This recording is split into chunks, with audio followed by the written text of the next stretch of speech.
You're listening to the Sonny Brown Breakdown.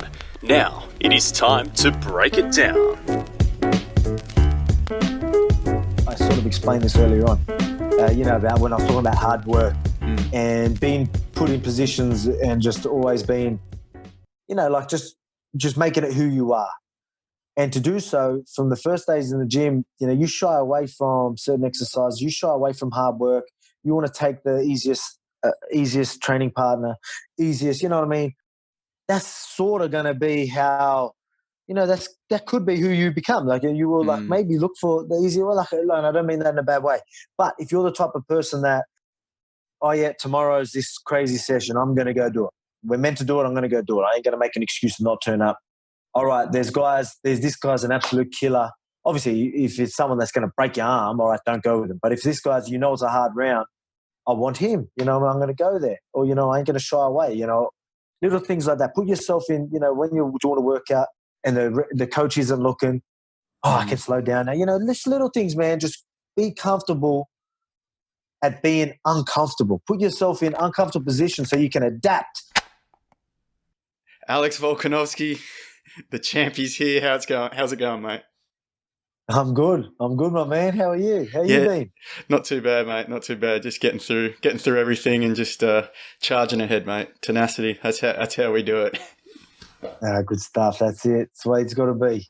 So yeah, thanks for joining me for a chat, mate. It's been a long time.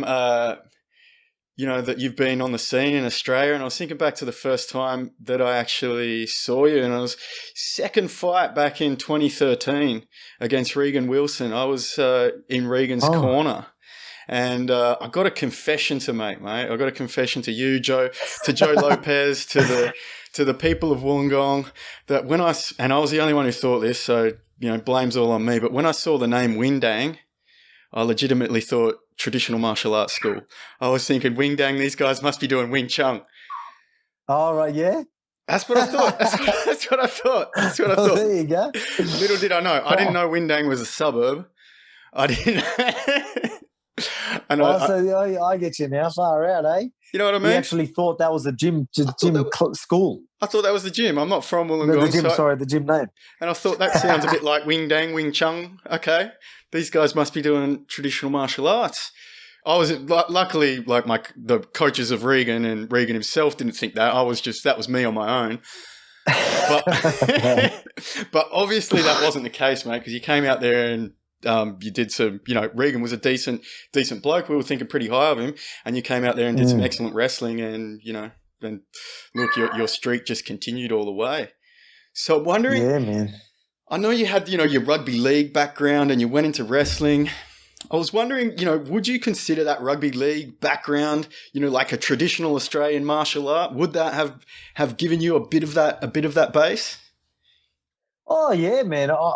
It's base as a fighter, but being a fighter, being a martial art, anything, a lot of the time, like especially in contact sports, you need to be sometimes a little bit different. Like I was look at the side, I'm 5'6", and I was playing prop, and I had to run at these big men. Like if that don't make it tough, I don't know what does. So you're still building. Again, martial arts, there's so much more skill involved and all that. But at the end of the day, hard work, being strong and, just having that grit and, you know what I mean, that goes a long way. And the fact that I've always had that grit, man, being used to the big boys and being used to the hard work, getting into training and obviously I guess you could say I always knew how to fight, but, and then I was a quick learner. But being able to just know hard work and know hard training and just being a gamer, that just you set yourself as a good base. Like you said, you're going to have a good base going into training. And then if you just make that who you are, like, you know what I mean? And then now when I do camps, like, I can't not be fit. Like, you know what I mean? It would be impossible for me to go in underprepared. It's just who I am. That's who I am now. Because of them early days of just, that's all I know. That's all I know. Even when I'm told by my coaches to pull it up a bit, it's just hard for me. You know what I mean? I know it's very important. Sometimes you need, all right, just chill. As in when I talk about like, some days you got, you just need to tone it down because we got, say you got a SPYDA workout or crazy the next day. let's just do this as a, low intensity sort of just drilling. I want to get more of a sweat out, and I just want to work, you know what I mean? But, it doesn't mean I'm trying to knock their heads off. I just mean I want to get a higher pace, and I want to keep doing more and more. And they're like, hey, relax, or they even tell me, oh, that's enough, you can go home. I was like, no, I'll do a couple more. Like even fight week, I've just got Joe Lopez, the coach telling me to ease up. You've done enough. You've done enough for today. So just who I am. Oh, definitely, and we've seen that, as you've come up through the ranks over here. I don't think anyone would doubt your hard work. And I just heard you mention this SPYDA drill, because it's something I've heard that you city kickboxing boys do. And I actually heard a story. I mean, maybe you can start off just explaining what that drill is. But I heard a story that apparently there was one time where they said stop the SPYDA drill, and you just kept spear tackling everyone and wouldn't stop. What's the go with that? Well, it was because it's chaos. Honestly, that workout is chaos, and it's meant to be chaos. It's a fight simulator, so it's however long your fight goes for, right? So if you're doing 3 5-minute rounds, it's 3 5-minute rounds of absolute chaos. And when I say chaos, I mean you are gonna go to breaking point 100%. It's not, you cannot smash this session. You cannot make this easy. It's not how it works. We get you to, you are going to start buckling. You are going to struggle to get back to your feet in between the reps that you need to do. You are going to lose in it's like you against 5 people, and, they're not trying to smash you, but it's just very, very, very high intensity. There's lactic, there's, body weight throwing, and, you've got to use strength. There's technique still, you've got to go do wall work There's so much involved. And whilst everyone is just going nuts, especially when you're getting close to a fight, the atmosphere is incredible. That's a big part of it. We want to get that adrenaline kicking as well. Yeah, that's the whole point. It's fight simulator. So we're trying to hit all angles. And, it's just, it really does hit in. And I couldn't even hear the timer. So I'm going, and then, Joe's like, 10 seconds. And I'm tackling, and people are walking. And then 5 seconds, and then I can't hear. You can see the video, and that's happening. And then he calls time. But everyone's, like I said, everyone's going nuts. Yeah, because I'm picking up, because I knew it was getting close. So I just started picking the boys up, because this is my last fighter before I fought. So I'm picking the boys up and dumping them. Like that was the last one. They just walk at you, and you just need to spear tackle them, and they just keep going. You just start. So I'm lifting them. The crowd, like when I say the crowd, sorry, the boys are just, the teammates and everyone in there is just going absolutely nuts. So you can't hear nothing. And then everyone's come in to celebrate. Yeah, I took one down. Everyone's laughing. Oh, he took them out. Then more people come to celebrate. I'm taking more people. I literally took down 2 people after the time was done, just because I couldn't hear nothing. And they were just coming in there. Yeah, we've done it. Camp's over. Once you've done your last fighter, fucking the rest is easy, mate. That's what it's like. So everyone's like, yeah, you did it. And I'm just fucking spearing them. So it was good. It was good fun. Not fun. I wouldn't say fun. It's good. It's good fun to look at now. It's a good moment. Good moment to reflect back on, eh? Good moment, yes. That's the word. That's nice. That's nice. And so one of the other drills I see you guys doing, and over in city kickboxing, and maybe it started at Wollongong as well, is the King of the Wall drill. And you guys, you got a little trophy that you guys are winning, and it's a perpetual trophy, I think. And can you explain to me, what that drill involves and how you guys have come up with that? Yeah. Well, that's just they do they bring they had a belt city kickboxing. We've always done King of the Wall, King of the Mat, wrestling. I guess everyone a lot of gyms will do King of the, they're just the man, whoever's winning stays in type thing. So, and you do that with, we usually do it with wrestling and Wallwork. We've done that for a while. But, city kickboxing do it, and they do it with a heap of them. So they get a few people on the wall. They'll get 5, 6 people on the wall, or however many there is. Then people just go in, and then the people with the most rounds, or they went through the most amount of people, get the trophy. And it's hard work, mate. I said, especially when you're competitive. So when you're not just competitive, when you're reasonably good as well, you're winning. So everything's a battle. Even if you're not winning, it's a grind. So sometimes there's guys that have done, they go for about 25, 30 minutes. Some people, because it's competitive and they're evenly matched, they've went the whole 25 minutes. You know what I mean? So we've got other guys you might get an easy run and just get guys that are smaller than you or whatever it is. And then there's two beasts that just go at it the whole session. So, and then literally they were there for like 25 minutes just trying to get each other down. So they were never going to win the belt. So sometimes it's a bit of luck as well. A bit of luck to, you've got to get a good run. Sometimes you go and then you'll get a couple good runs and then you'll just, you'll get someone hard. But sometimes you're like, oh, look at this guy. Like, and you're not talking, I don't want to sound like an easy run and saying people are easy. But I mean, at the end of the day, you've got high-level professionals that are 3 times the weight of this person. Okay, it's going to be a bit easier for him. I'm not knocking this guy, but he's half the fucking size. So, you get what I'm saying. But, I mean, it's good. It's real competitive. We usually do that towards the end of the week. Yeah, okay. So, it's hard. Like, again, even though I'm small, I verse people, like, Wallwork's my thing. I'm really strong there. So, even I've got to verse guys twice the size of me. I'm still very, very competitive there. And it's hard work. And the schedule we got already it's a nightmare, man. It's hard work. Like I have nightmares about the fight camps and stuff like that. No, not really, but I mean, it's hard work. And then you got that session where some people can be like, oh, it's not that hard, and then for some it's killer unless you just let people win. But it's not in me. Like I said, I ain't gonna let that happen. Fair enough. So with that competitiveness going on then with the Wallwork and so many people, if it's just everyone in there together, how are you guys keeping track of who's taken down who? And do you ever think someone maybe just like, I reckon some people might sneak in a couple extra. They might say it's usually up to the person. But, while you're going, obviously you've got people watching. So there's a lot of people that sort of know anyway. And then you've got the coaches watching.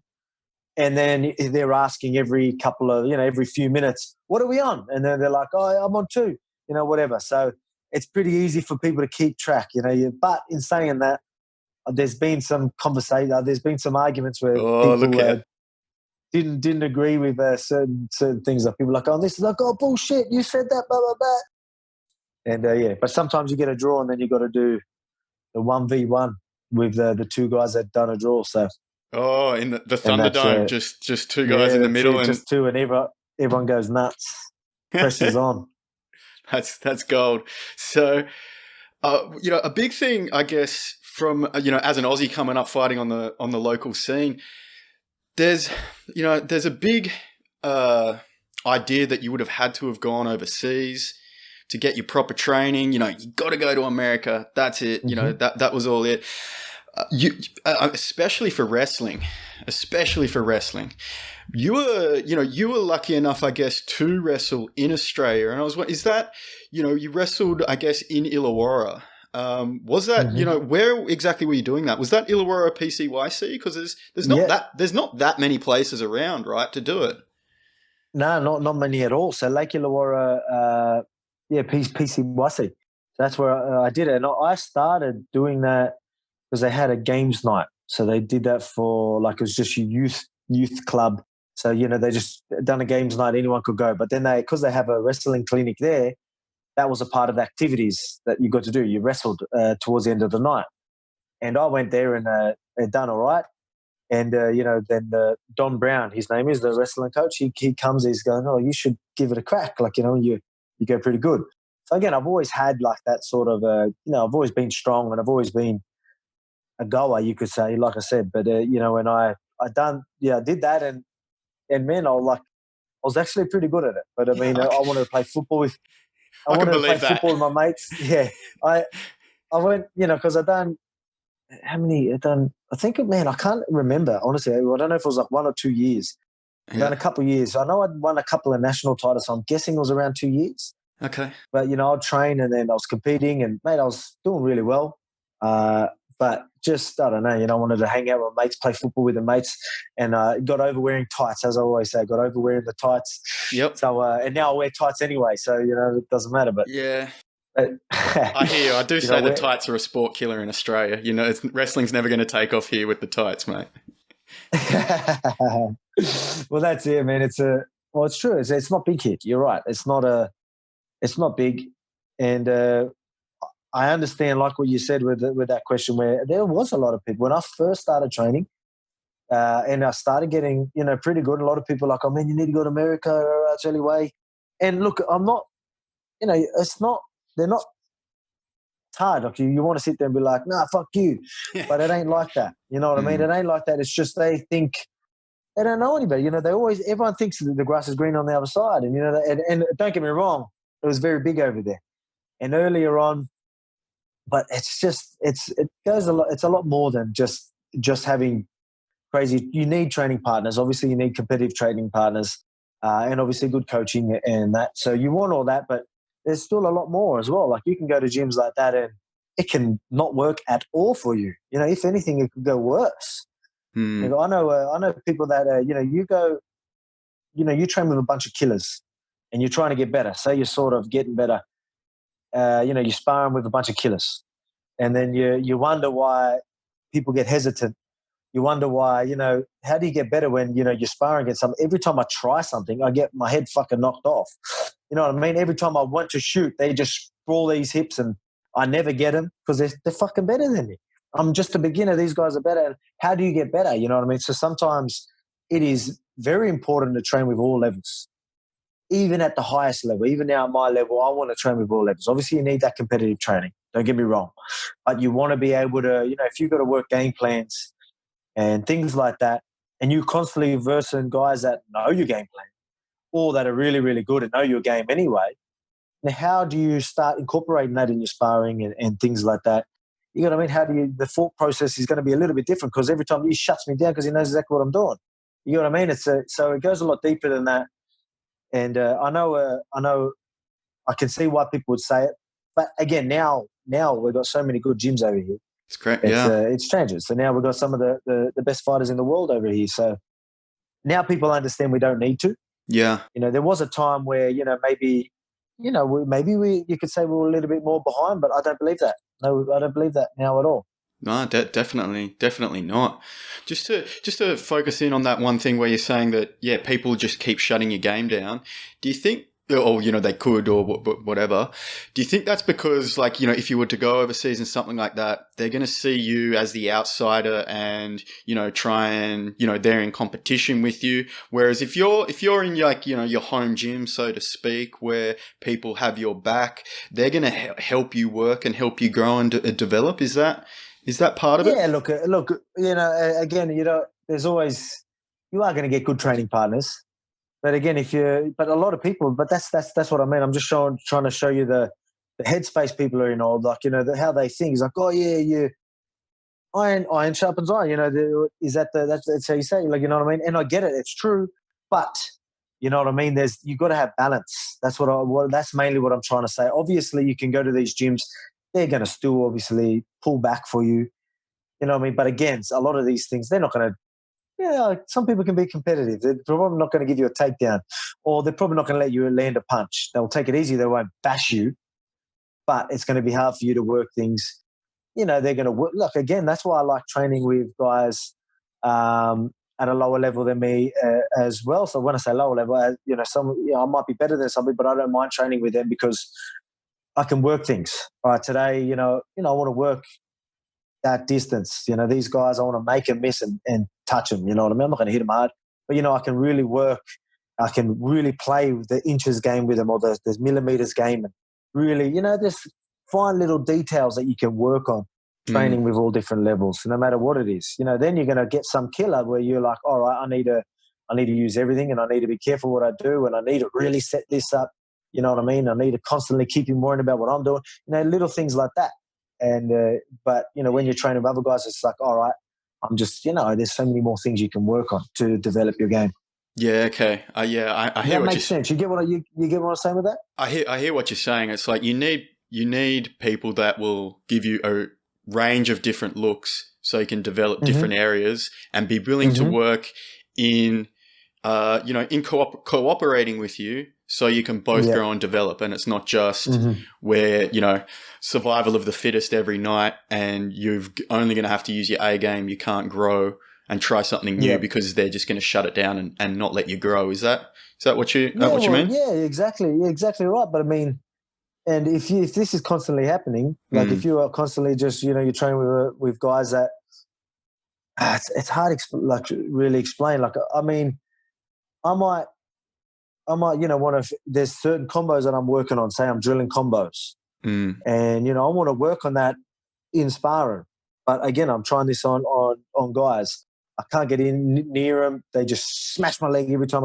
You got to mean, or whatever it is. I get taken down every time I do it because they're obviously a lot better than a lot better than the person. And so then this is constantly happening. You probably don't notice it, but it's constantly happening. And then you start, oh, no, I don't want to throw that combo. Oh, I won't do this, I won't do that. And like, oh, you know what I mean? So you're not thinking, oh, if I throw this, I'm going to get punched in the head. It's just getting built into you. Every time I throw this, I get hit. So I don't want to throw that no more. But I'm going, you know, you fight someone on your own level, you're probably landing that. You know, it's probably working. And not only that, these guys know your game. They know what you try and do.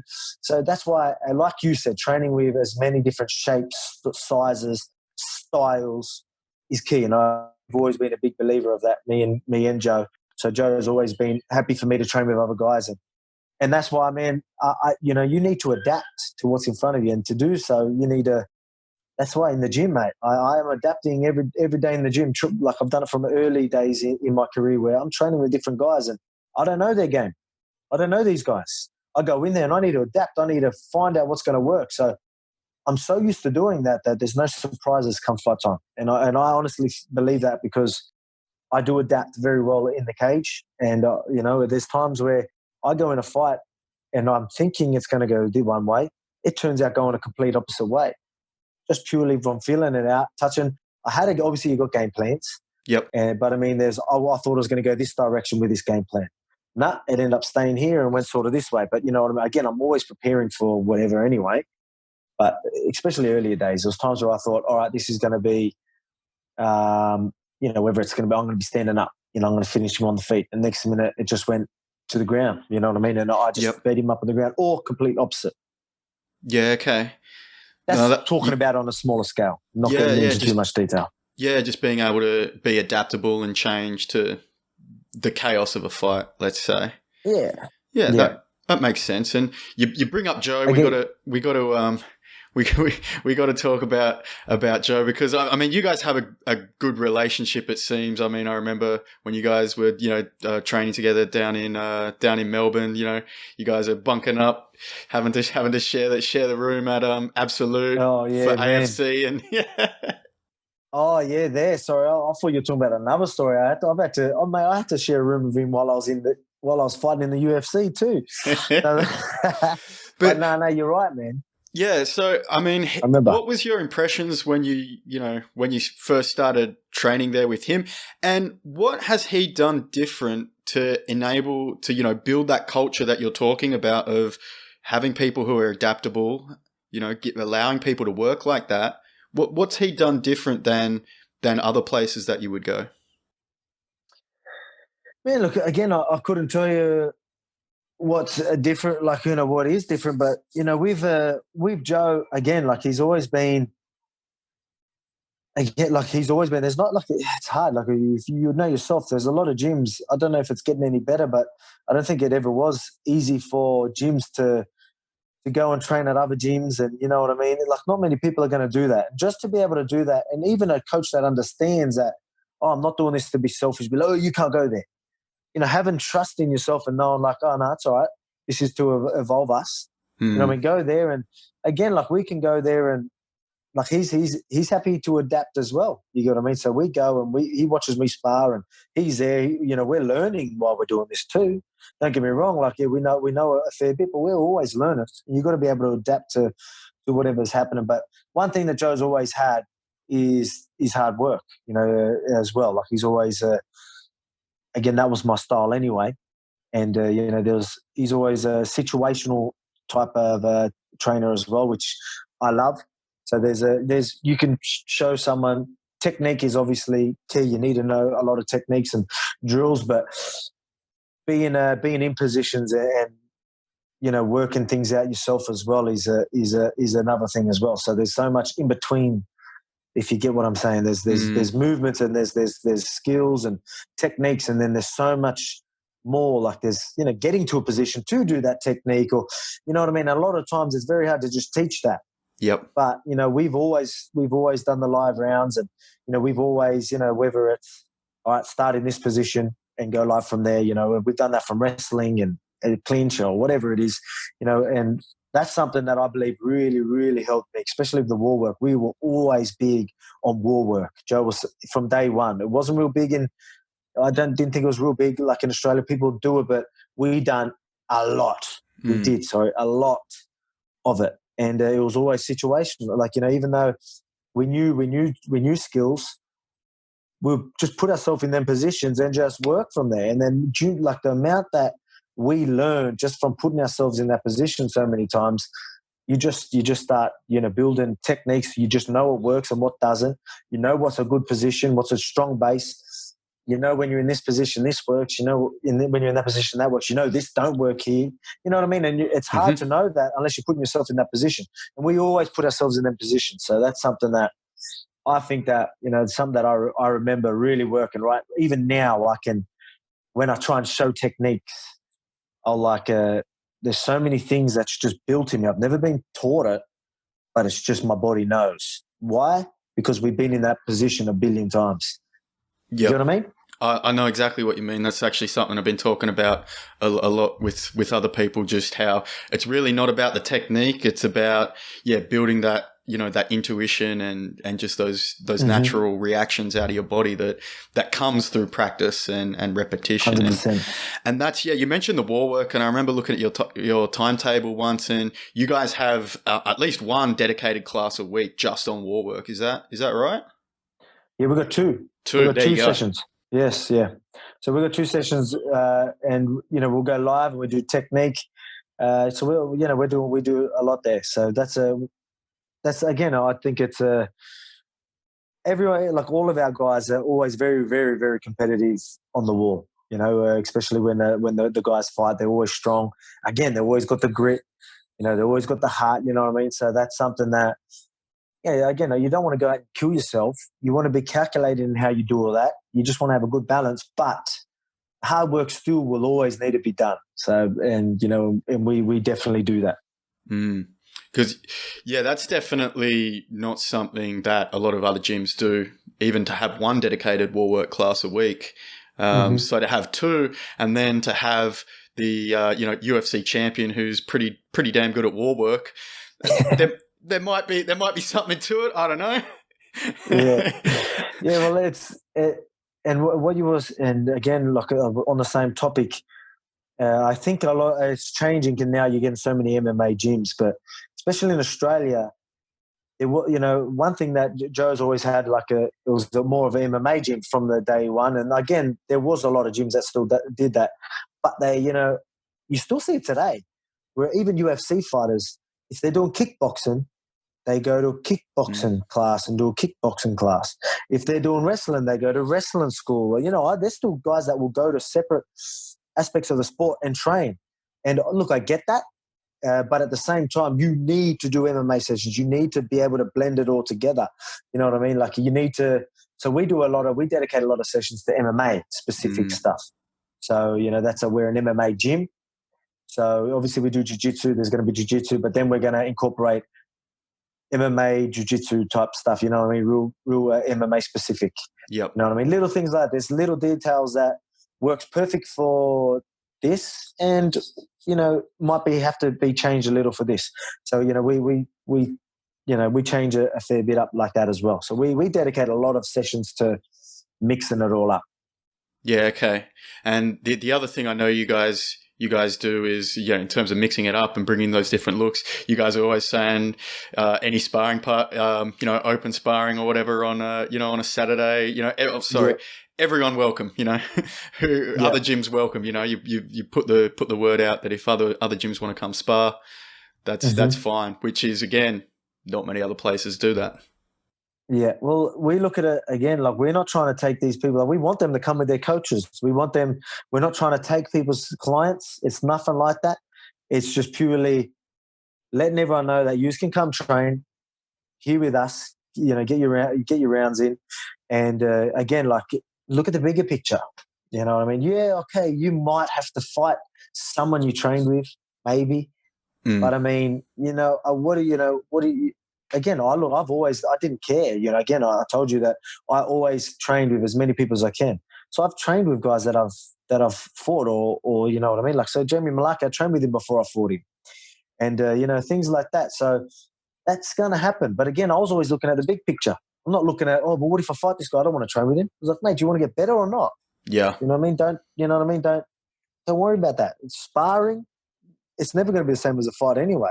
Yep. Then, you know, obviously you can get a lot from sparring, but it's always going to be that little bit different once you get fight time anyway. And I think, again, I'm not going to try and knock people's head off as well. So like, you know, I think there might have been a false, because again, I've sparred with some guys and then they've wanted to, you know, they might want to fight. Like there's some that will be happy to accept the fight after that. And then I'm like, are you sure? Like, and then obviously the fight didn't go the way they planned. Or it's been the other way where someone's called me out and then I've trained with them and they didn't want that fight anymore. So it's, you know what I mean? So it's going to happen. But again, it's probably because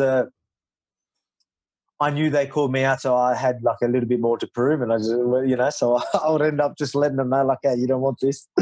But like, you know, with other people, again, like, so with Jamie Mullarkey, we trained, and he ended up accepting the fight and thought he could beat me, and I was thinking, could it be because of that session? You know what I mean? Like, you know, I don't know, because again, I'm not going to just try and, like, again, like, you want to be competitive, but I'm not going to try and kill my training partners. It's not about that. I don't get paid in the gym. Yeah, fair play. And I mean, there's probably is a testament to that mentality, though, that Jamie did end up making it to the UFC. Even after that fight was a pretty brutal, knockout that you got on him. But he obviously persevered, probably because he had that mentality, same as you, to go train with everyone. Yeah. And I didn't mean that in a bad way, like when I said that. But again, obviously, you got to have that belief in you. So there's times where, you know, you might not go good in a round, but you still know you can beat these people. And, you know, so you got to have that belief. And at the time, I credit him really, because at the end of the day, we were both, like, you know, especially in Australia at the time in featherweight division, we were both right. Like, you know what I mean? A lot of people are like, well, these guys got to fight. And that doesn't usually happen. And so I was always, you know, I was the type of guy that'll fight anyone anyway. Mm-hmm. And he was, you know, for him to take it on, good on him, you know what I mean? So it just shows you, you know, his type, you know, his belief. He knows in his belief, look, he's really good. But I mean, obviously that was my night. And, you know, he's in the UFC now. You know, he's a good fighter. He showed, for sure. Mate, that was a cracker fight too, man. It was. His debut fight, you know? It was. It was wild. Yeah, man.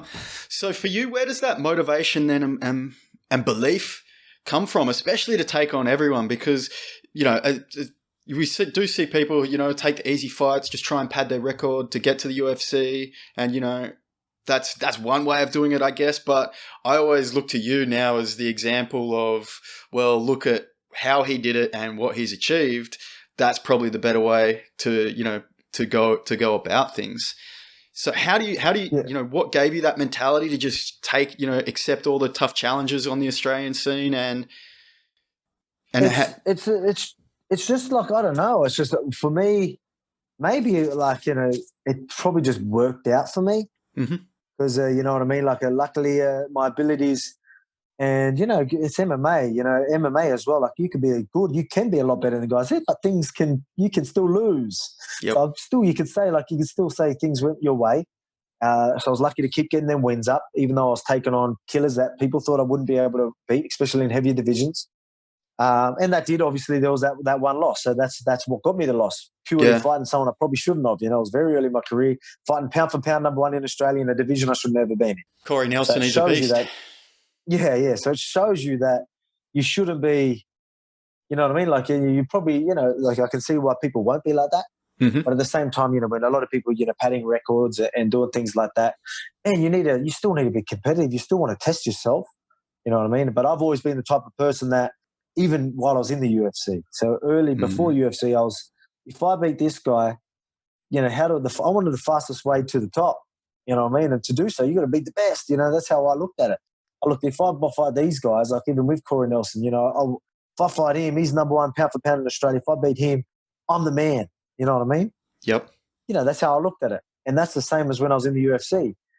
All right, Chad Mendes, you know, I was outside the rankings. Chad Mendes is going to win. I'm like, man, he's going to be ranked number 5 after this. That's going to shoot me straight through the ranks. No one calls out Chad Mendes, but I know that's going to push me forward. I want that fight. Same as Aldo. Aldo's he's ranked number 1. I'm going to have to fight him in Brazil on his home soil. He's absolutely killing people in these 3-round fights. But that's going to put me, right, that's going to put me at number 1. So give me that fight. I know I can do it. I ain't going to find the easy way. I'm going to, like I said, it was earned, not given. I chose to earn my way to that belt, and I went and done it. There's a lot of people that, might get lucky and get things, things will work out for them, and, they might get a bit of help along the way. But, I was just, whoever gets me there quicker, let's do it. Whoever I need to beat to get there, I'll do it. That's just how I was. Yeah, definitely. I mean, I remember once after training up at Chatswood at VT1 that day, we went and got lunch, and you're talking about the UFC, and we were bringing up, it was something about just the pay scale or something like that, and there was, I can't remember exactly what it was, but you're pretty much like, no, that's not going to cut it. I need more. I'm going to get there, and I'm going to get more. I'm going to do it. And I was like, okay, this guy's committed. This guy, he's after it. Well, as in, do you mean like, what do you mean as in when I'm trying to get that? As in like as in you weren't going to be content with just getting there. Okay. Yeah. Sorry. You weren't going to be satisfied. We weren't just talking about, I want to have a fight and then just be a UFC veteran. You were talking about, no. Exactly right. So I thought before I went off in a rant, I wanted to make sure that's what you were talking about, because I knew it was.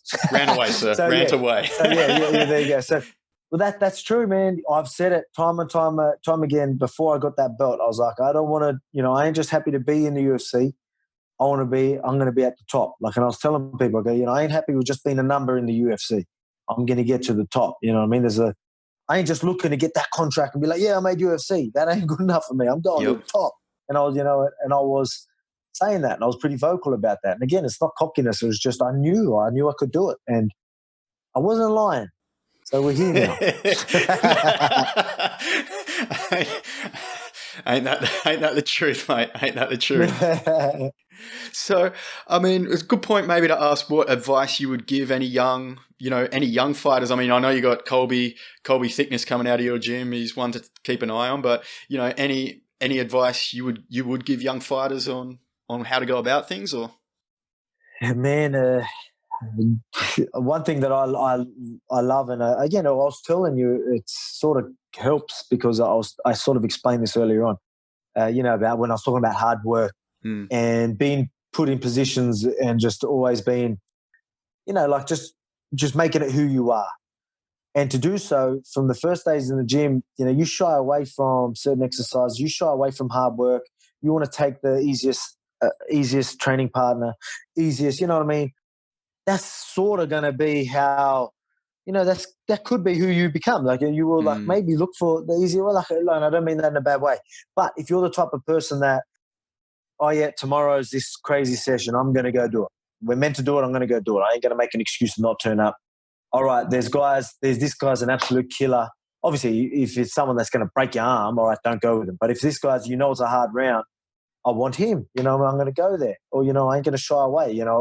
Little things like that. Put yourself in, when you're doing a workout and the coach isn't looking, I can slow down now. Just little things, man. Just be comfortable at being uncomfortable. Put yourself in uncomfortable positions so you can adapt to being able to, again, you get what I mean? Let's make it who we are.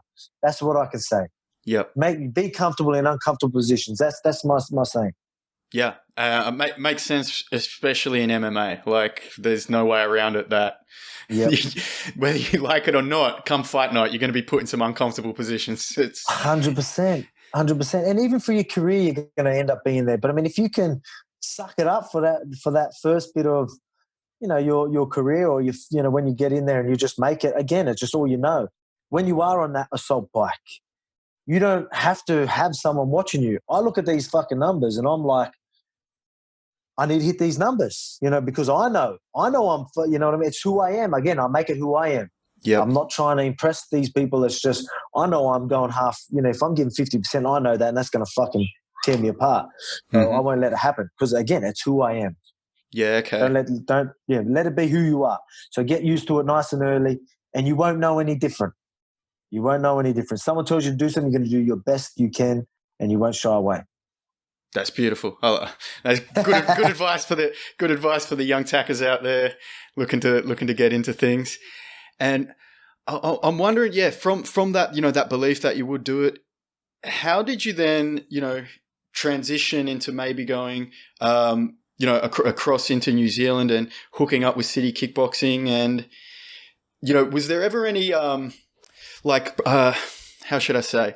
Now it's a common misconception that maybe that you're a New Zealander and that you're a you're from City Kickboxing.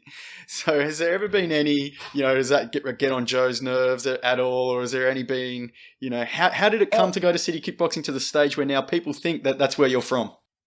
Man, it's just, you got to remember, obviously everyone everyone out here knows that I everyone in Australia, or most of the people in Australia that are in the sport know that I train there. But you're going to get the mainstream media or whoever, they're going to, City Kickboxing got 2 champions, and then a lot of people, that's what they're going to see, and that's all they know. They don't look any deeper.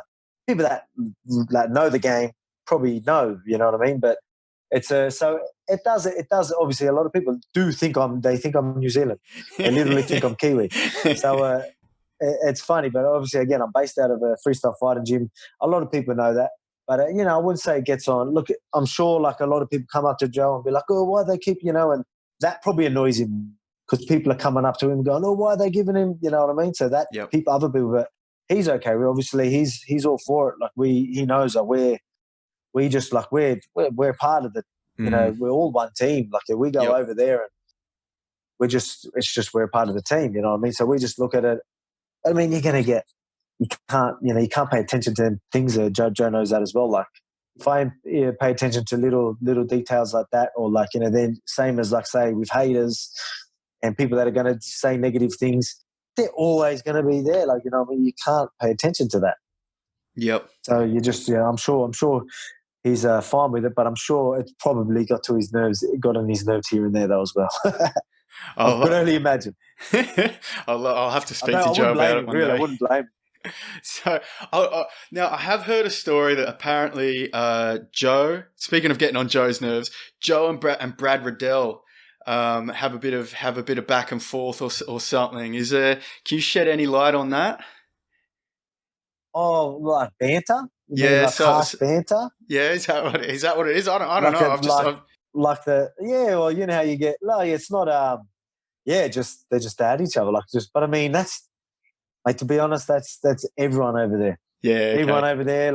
We bring Frank Hickman, and it's just constant banter. Yep. I love banter. I love the banter. But sometimes I'll be fight week, and I can't even have a normal conversation with these guys because they're just constantly. I'll be going, oh guys, what do you want to get? Oh yeah, fuck it. And they just carry on. I'm like, fuck, I want to eat. Shut up for a second. But I love it. But at the same time, that's just who they are. I mean, they're just the boys will be boys, and they're just having constantly giving each other shit. Joe and obviously, we live at Joe lives at when we're in New Zealand. A lot of times we're staying at Brad's, so we live with Brad. Yeah, so obviously, it's a love-hate relationship where you get 2 mates that just constantly give each other shit, and it never ends. Yeah, like that. Yeah, but it seems to be usually Joe and everyone else. So he's like that with so many. You get, like I said, you get 2 people that just always go at it. It's always Joe and someone else. But that's classic. Yeah, just bit of the lads having a laugh. Nothing wrong. Actually, that's Brad as well. Brad and everyone else too. Brad and Joe just bantering and carrying on with it. Angry Brad, we call him. Angry Brad. Well. Speaking of that, the other story I heard about was something about one time you broke Brad's headgear or something at Tiger Muay Thai. There was. No. Head clash. What was it? A head clash? Was it? Oh, what happened then? Oh yeah. So that was just because we usually wear headgear. Yeah. And so that's probably where you got that from. It was where the fucking headgear? Everyone would have been there. Eugene and Joe would have been up as saying, where the fuck is the headgear? But it's just, it was just, I think what I try to do, how, a lot of times I level change and I come, I think I went for a level change. I went to go sort of like a double leg, or I can't remember what it was, or something like that. But I went level change, and he sort of went for the sprawl. But then I sort of like bailed out on it, and then we just sort of head clashed. It was I don't know, it was just and he was just giving me shit, blaming me for it, and I was blaming him for it. So it was one of them things that he blamed me, but I blamed him. Classic. Oh, no. Yeah, no. Actually, I remember it was. I went for a single leg. Ooh, okay. I went for like high crotch single leg. So I had my head on the, how you get the head on the chest, nice high on the single leg. Step that right leg over. So frill punch and then step over right leg. Went to the single, and so you level change a little bit like that. But he sort of went down to sprawl and just headbutt. Okay. So I don't know, who do you blame for that? I just went for a single leg, you know what I mean? Part of the game. Part of the game. What are you going to do? I tried telling him that. Wear your headgear, I guess. That's That's what you do, yeah. That's the moral of the story. But mate, trust me, fucking he deserves it from the shit that he's fucking done to me. He split me with a spinning back spinning back elbow. Yikes. While we were fucking wrestling. How'd that happen? We're wrestling. Okay, so it wasn't legit spinning back elbow, but you get what I mean? Yeah. So that's harder to explain. I went for a single leg and accidentally headbutted him. He somehow fucking spinning back elbowed me in the head. You know, so you can see, you know what I mean? You can see why I blame him all the time.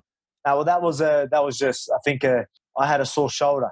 So I ended up we're just sort of playing around. I had his hip and he went to turn, and because I couldn't hold him with my other arm, he sort of turned quicker than he expected. And as he's turned, he just left his elbow up a little bit and just went, You know, he tried to keep his elbow nice and tight so I wouldn't get the underhook. And then bang. But, mate, you know about the broken rib too, yeah? No, what happened there? No, not broken rib. When I tore my intercostal muscle. Oh, is that the rib cartilage where the ribs separate? Yeah, I've done that. Yeah. It's not much fun. Yeah. What happened there? Intercostal muscle. Oh, that was 2 days before my fight. Oh, okay. 2 days before my Darren that's right. Fight. Yes, yeah. That was Brad Riddell. Yep. Oh, really? Okay. Yeah, now that you mentioned that, yeah, I do. 2 days before my Darren Elkins fight. So you can see what position I've been in from injuries. But again, like, obviously, we're both brutes, so we tend to injure each other all the time. Well, that's going to happen in this sport. It's a rough sport, right? Yes, so, but exactly. I think that actually, linking it back into what you're talking about with being adaptable and having that adaptability no matter what. I mean, being able to be adaptable to a rib injury 2 days before a fight, adapting to head clashes, adapting to those things in sparring. I mean, that's all part of that adaptability, right? Exactly right, 100%. Exactly. And then if you constantly, I can dwell on, things going wrong, and obviously things are, there's going to be some pretty negative things happening in camps. And, if you constantly just focus on them and let them get to you, man, it's going to be hard. It's going to be real tough. But if you constantly find ways around it and try and look, I know it's, I don't want to be cliche, stay positive and look, but, sometimes you just really need to, you know what I mean? And whatever it is, like I look, that was pretty hard to stay positive with a torn intercostal muscle. I couldn't even, literally, I couldn't even lay in bed. I'd lay in bed, I couldn't move. Then because I was still water loading, because I still have to fucking make weight. And I'm like, oh man, couldn't even get up. So it would take me 5 minutes just to get up, and I'm in pain. And then I'm trying to cry because I thought, I don't know if I can fight. Then I can't cry because it's hurting me too much. So I'm just like, what do I do? You know what I mean? So it's just absolute chaos. But man, it was nuts. But we still got it done. Again, we adapted. Even just training, I couldn't even train. I couldn't even throw a right hand before. I couldn't hit pads and throw my right hand. If I threw my right hand, it took the wind right out of me. I couldn't throw my right hand.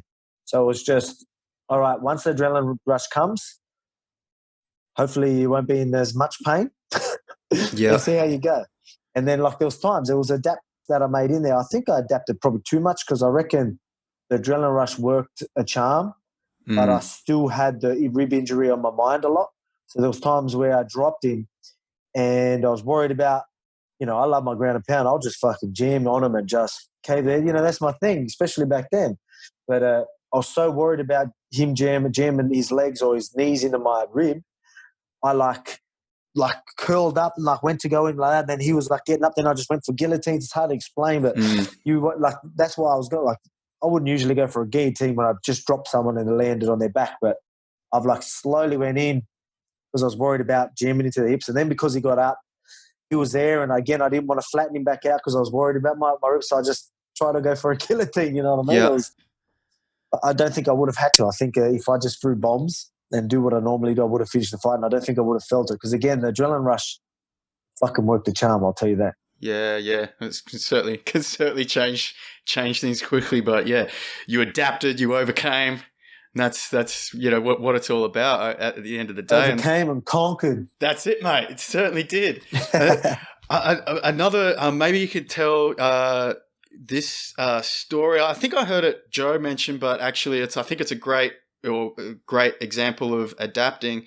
Is when you were fighting in PXC, and I think one of the fighters there maybe was, maybe had a bit of lotion on, was a bit greased up or something that. Oiled himself up. There was a bit of oil. Can you take us through that story, that fight? What happened? And that was, it just, man, like Joe, he was at my early tournament, so he came with me, just me and him. And so we done the whole process together. We're over there, and again, we're in a different country. First time fighting in Guam, PXC. And like we go there, and again, this guy was a Guam boy, Kyle Reyes. He's a good fighter, but I think back then I actually talked to him not long ago. He's like a lot different now. Like you'd see that he's sort of grew up a little bit. He was a bit young and wanted to be gangster type when I fought him. If you get what I'm trying to say. Yep. But I believe he's changed a fair bit. But yeah, so when I fought him and while we were fighting, I straight away grabbed him and I'm like, he was oiled up. And I could tell he was oiled up. And I was like fighting him. I remember having his back, had him in the rear naked. He was swiveling. So he was literally sliding, like doing like an old, like he would swivel. I would get back on top, he would swivel again. While I had my legs around him, locked in, he was just able to still just swivel in me like that. I'm like, what the hell? I'm grabbing him, just sliding everywhere. Like, I mean, proper oil. It was oil. Yeah. And I'm like, whinging, he's oiled up. Like, I'm trying to whinge and going back to the corner. I'm fuming. So you can imagine how angry I am. And Joe's trying to calm me down. And at the same time thinking, man, these guys, we're in a different country. They're going to rob us. You know what I mean? They're doing this on purpose. But Alex is going nuts. I need to control him. You know what I mean? Like, you've got to calm him down because I'm like, oh, what the fuck? And I'm flipping out. And, the ref at the time was just like, oh, no, I don't know what you're talking about. But and then the second round, same thing happens. And then he's starting to gas. So then I end up still, again, adapting and just doing what I had to do. And I was beating him up anyway. And gas. And then the ref grabs him and goes, oh, I can feel oil.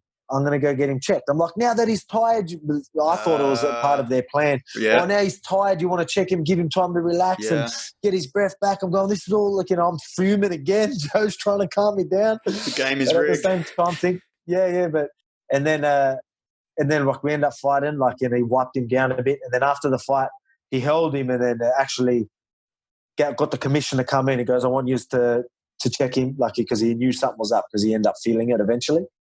And then, so they end up finding it in his drink bottle. I got told, like, the ref ended up telling us, goes, you were right. We found it in his drink bottle. So they went in, so, they do the checkup. Yeah. Do the checkup, then walks in and then just sprays him, like spraying through they spray through the cage sometime.